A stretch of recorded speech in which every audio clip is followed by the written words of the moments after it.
Wes, I was thinking last night about probably one of the biggest revelations in my life as an investor, and I wanted to just talk to you about it and see how you felt about it, see if you understood it. You've heard about like Robert Allen's book, Nothing Down, or buying property with zero money down, everything. Do you grasp that concept, or do you understand it, or what do you think that concept's about? If I had never met you, then I would probably not have a clue. I would wonder, where's the catch? What does that mean? You can't. It's like it's nothing. You don't get something for nothing. Right. You know. And so. Well, because so many people, I mean, I still hear today, right? Does that nothing down BS really work? And I said, well, yeah, it'll work if you. He goes, is it really nothing down? And well, I mean, comparatively, relative to all things, whatever money you got out of your pocket is so small for what you're accomplishing, it might as well be nothing because it's a non-issue. Right. You need to do it. I mean, if you have to drive someplace to sign the papers, that costs money. I mean, if you're breathing, you're spending money. There's no other way around it, you know? Every minute you're breathing, your body's burning resources that you're going to have to replenish, and so you're going to have to go get it. So I don't think there's anything truly nothing down, especially if you consider time. And the old adage, time is money. But all the technicalities and down to the microscope out of the way, yeah, there's plenty of deals nothing down. To say that you don't need money to buy real estate is the easiest thing in the world for my lips to say and for your ears to hear, but like to believe it in your heart it's a revelation when you get it. Right. It took me 10 years to get it. I read Robert Allen's Nothing Down, and I read the book and I read the words and I saw the tactics and everything. I just didn't get it. It didn't click in me for 10 years later. I was reading that book when I was like in my early 20s. I finally got it when I was 34. And today, I can make offers on anything. I can make offers on a, $20 million hotel if I want. Because I know I don't need to have the money. I need to pin a deal that's so good that everyone with money will want to play. And then but I'm ultimately in control because I have the deal. I mean, one of the best examples of nothing down, when people ask me this, does it really work? I said, do you have credit cards? They say, yeah. I said, well, did you buy some gas? I said, yeah. So did you get some gas with no money out of your pocket? Exactly. Did it work?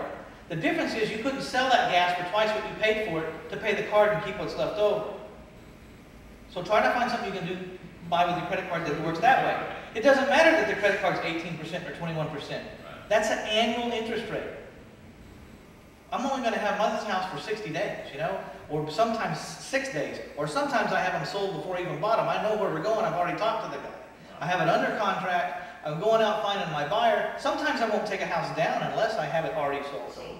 Because I don't want to be in that area, or I got too much on my plate, or I don't want to go through that big a rehab, or 1,000 different reasons why. But if there's a spread in there to be made, then that's another way to do nothing down. Just get a contract with 30 days to close, 45 days to close, 90 days to close, and have it sold before you sell your position on the contract or whatever, So there's 1,000 different ways. I bought more houses with credit cards than the average person.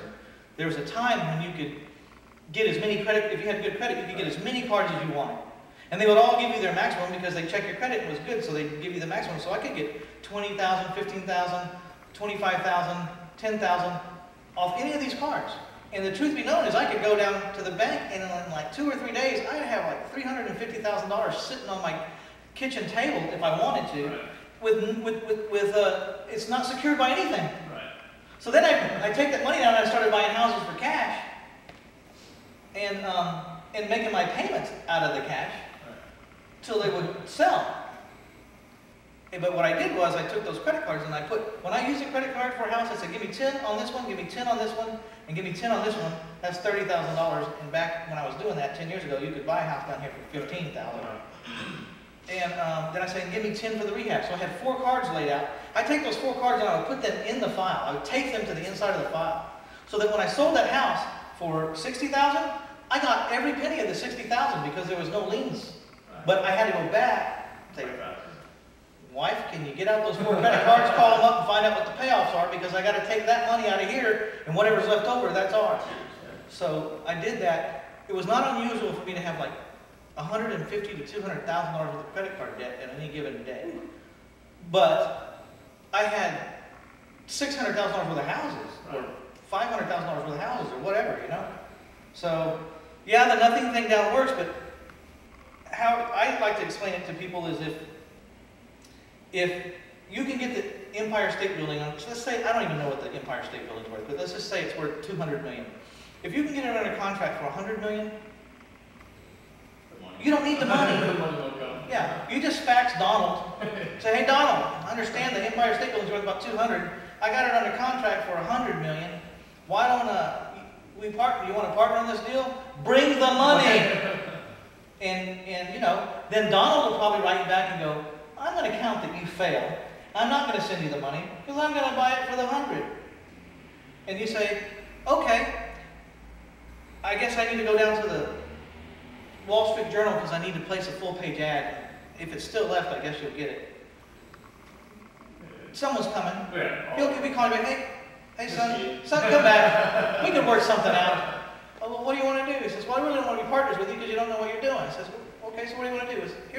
How about $10 million and you just get out of my way? No. I mean, it's a bad example, but you No, it makes sense. Yeah. It's something. The truth of the matter is, you're not going to get. They're very sophisticated people. You're not going to be able to tie up something with that many sophisticated people involved, probably. Right. But then, who knows? Yeah. Maybe think of that. So, when you actually know that you can go out and walk out in this town and you can buy any house you want to as long as it's a good deal, you quit worrying about the money. Just worry about getting a good deal.